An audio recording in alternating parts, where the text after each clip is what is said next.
My name is Vafa Andalibi. I'm a PhD candidate at Indiana University. This talk is about making access control easy in IoT. This is a joint work with Jayati, DonginnKim, Eliot, Lear, and GmBH. So let's have a quick review of what is manufacturer usage description and mod visualizer, which is the kind of a core of this study. Mod or manufacturer usage description is a recent standard that is created for protecting IoT devices. It's designed by Internet Engineering Task Force, and its purpose to automatically configure the device's access control upon onboarding. And basically, the defense that it provides for the IoT devices is a isolation-based defense that it creates a micro-segmentation in your network and separates the devices based on the access control that they need.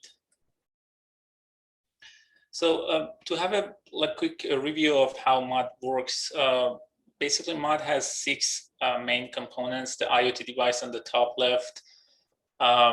We have the network access device or router. It's some specific capabilities. We have the authentication server, the AAA server, the mod controller, and the mod file server, which is which belongs to the manufacturer. And finally, we have the mod files, which again is another main component of the mod and the target of this study. So the goal is when you connect to your IoT device to the network, it will send it has a mod URI, which basically is a link to the mod file. And that mod file contains the access control requirement for that device. And that is designed by the manufacturer, because the manufacturers they actually know, they're supposed to know, hopefully, how their devices should behave. And they can properly define the access control for their devices and format it in a form of a mod file and put it in their mod file server. And upon connecting the device, the mod URL goes to the mod controller, and the mod controller retrieves the file from the mod file server and uses the authentication server to automatically configure the firewall on your router. So let's say you have a light bulb that is only supposed to, like a smart bulb that is only supposed to communicate with its update server.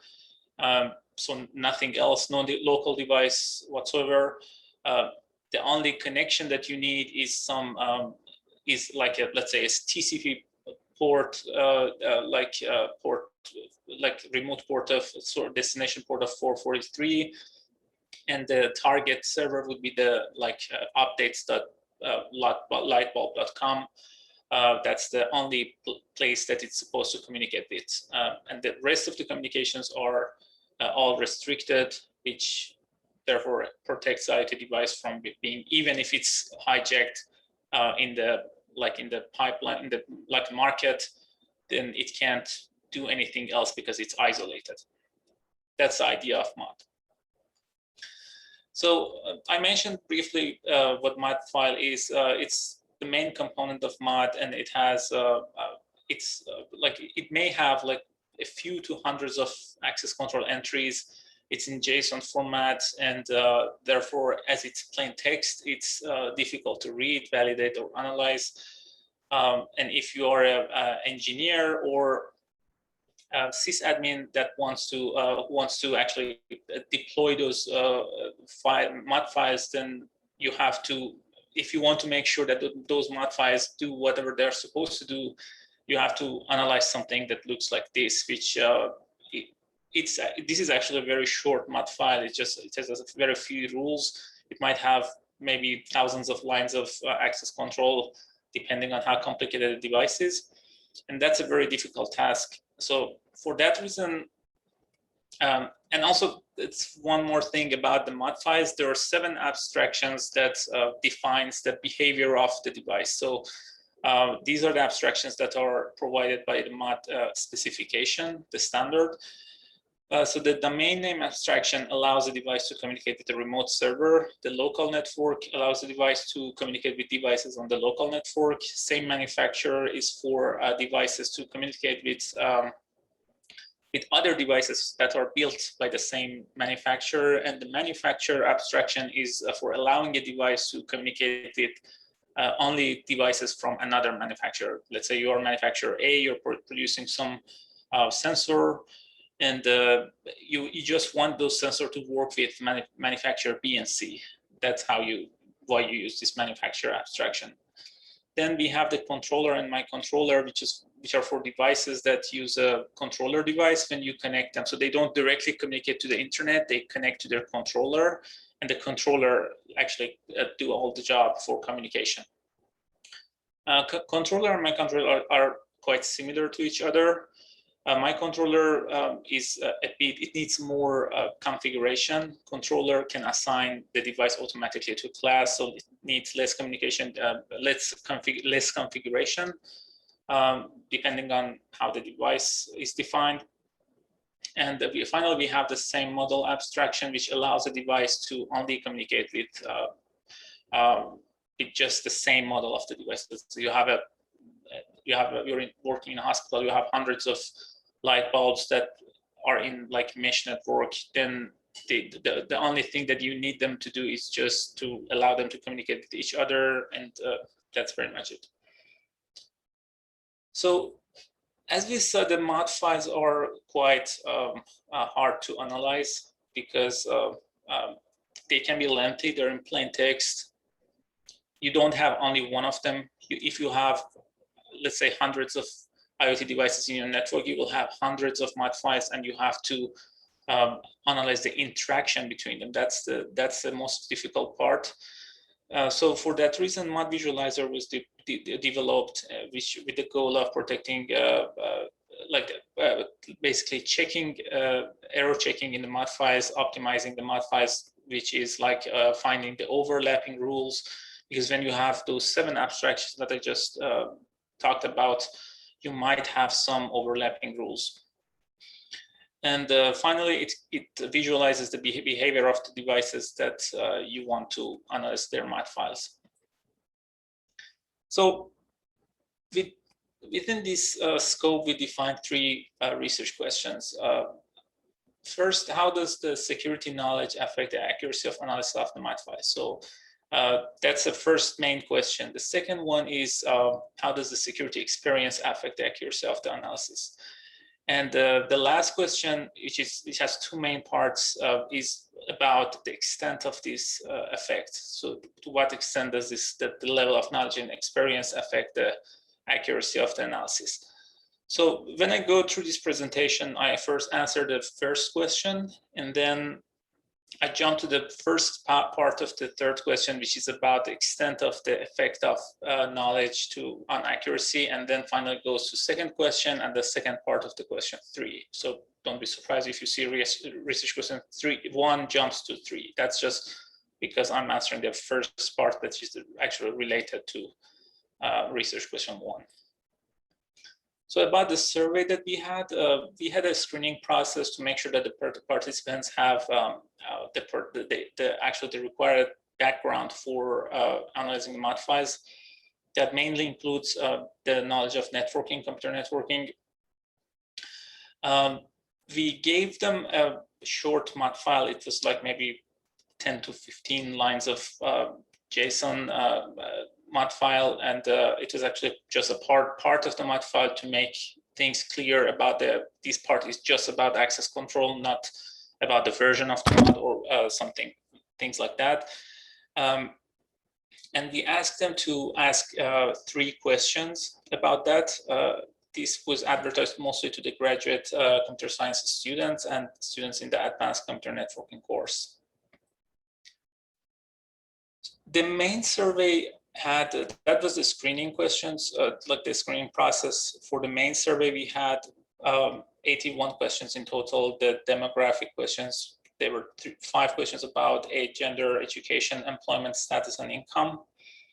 The main experiment, which was about questions about the analysis of the mod files, we had 23 questions, 10 of which was about, they were about number and identity of the nodes that devices are that are allowed listed in their mod files, and the other 13, they were about the traffic details of the allowed communication and transport and network layer. That when you're actually, I mean, when you're in industry and you want to analyze a mod file, the 13 question about the traffic details are the main one that you want to answer, and those are the more difficult question specifically when you have multiple mod files.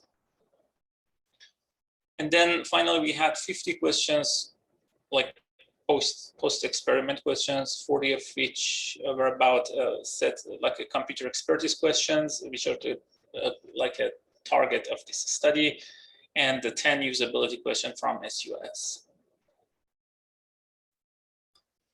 So the participant, we had 76 participants in total, 24 of them 24 out of 76, they failed to answer one or more of the screening questions, so they were excluded from the study. And among the remaining 52 participants, we had almost 85% male and 15% female. And we had 41 participants below the age of 30. They were relatively young population because we advertised in the university. And then we had over 75% students, but mostly graduate students, and over 96% had this bachelor's degree. After recruiting, we divided the participants into two groups randomly. The first group, which was acted as a control group, it was what we call the plain group, which they had to analyze the mod files in plain text. And the second group was the group that used the mod visualizer, and we call them the ModVis group. To measure the knowledge of the participants, we used these categories of questions. So we had 13 questions in the following categories: phishing, certificate, SQL command, IDS, some questions about port 80, the website markers for security, and a question about the definition of the Internet of Things, and a question about the access control. And we assign a variable to each of these categories. The IoT question, like the definition of the IoT was excluded from the study because everyone answered it correctly. And among the other 7 categories or variables, we performed a factor analysis and found that the factor 1 is sufficient. The total knowledge was calculated as using the following formula that you see, and that was the total knowledge score of the participants in this study. Similarly, for total experience, we considered the following 5 categories: prior computer expertise, prior security expertise, the programming knowledge, the programming languages that they know, the years of experience working in security, and the frequency of dealing with the security incidents. And note that here we don't have any correct answer. In the knowledge we had some kind of correct answer. So here we just normalized the variables. We created a range for each answer that they gave us, and then we normalized the variables and performed another factor analysis and created this total experience variable, which is calculated using this formula. So going back to the first research question, the effect of knowledge on accuracy. So we first calculated the accuracy by actually just a ratio of correct answer to the total answers for each participant. And then we used linear regression to measure the effect of total knowledge on accuracy, which looked like this. It's not anything surprising because as you see, the knowledge has a positive effect on the accuracy. So if you're more knowledgeable, especially in the plain group, you can, your analysis is better. I mean, that's not surprising. So the One interesting thing, though, was that the effect of the total knowledge and accuracy is significant only in the plane group, which means that even though we saw the effect, the positive effect in mod visualizer group also, but statistically only the plane group was the group that had actually the significant effect of total knowledge and accuracy. And also, none of the factors in the mod visualizer group had significant effect on the accuracy, but we had 4 factors that had significant effects on the accuracy of the answering the questions. And you see them in the table. But they were about the phishing, intrusion detection, port 80, and SQL.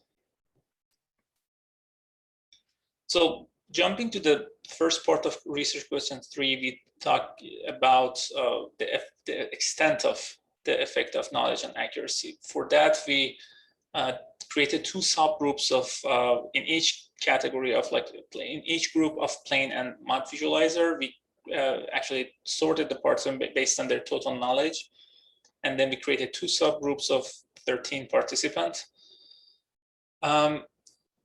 To make sure that the difference between these subgroups are significant, we used the signed Wilcoxon-Rankin test, and that indicated that the difference is actually significant. So we used the ordinal logistic regression between the subgroups and found that the accuracy did not vary significantly in mod visualizer group, but it varied significantly in the plane group, which is another indication that the mod visualizer, when you're using the mod visualizer, it makes actually the effect of knowledge insignificant, which is a positive thing. For the research question 2, which is about the effect of the experience on the accuracy, again, we use a linear regression. Here we see a little bit unusual presentation. On the left is the mod visualizer group, which we see a positive effect. But on the right, we see a negative, kind of a negative-ish effect, but that is mostly, we can interpret it as noise, but that can also be because people maybe had a different interpretation of what is experience. Like someone had 4 years of experience doing incident response in a company, someone just did coursework. Those differences can actually make this effect here. And none of the factors in mod visualizer group affected the accuracy significantly, but we had one factor, which was the variable that we called exp. That had a significant effect on the accuracy. And that's actually a Boolean that is created based on the experience of the user related to designing a website, registering a domain, like using SSH, configuring a firewall, creating a database, installing a computer program, and writing one. So the total experience was not significant for accuracy in either of the groups, but the difference between the distributions were quite apparent, and participants in the mod visualizer group seem to have the same accuracy regardless of their experience. And also they have higher accuracy again. So now jumping to the third question of third research questions, the second part, the extent of the effect of experience on accuracy.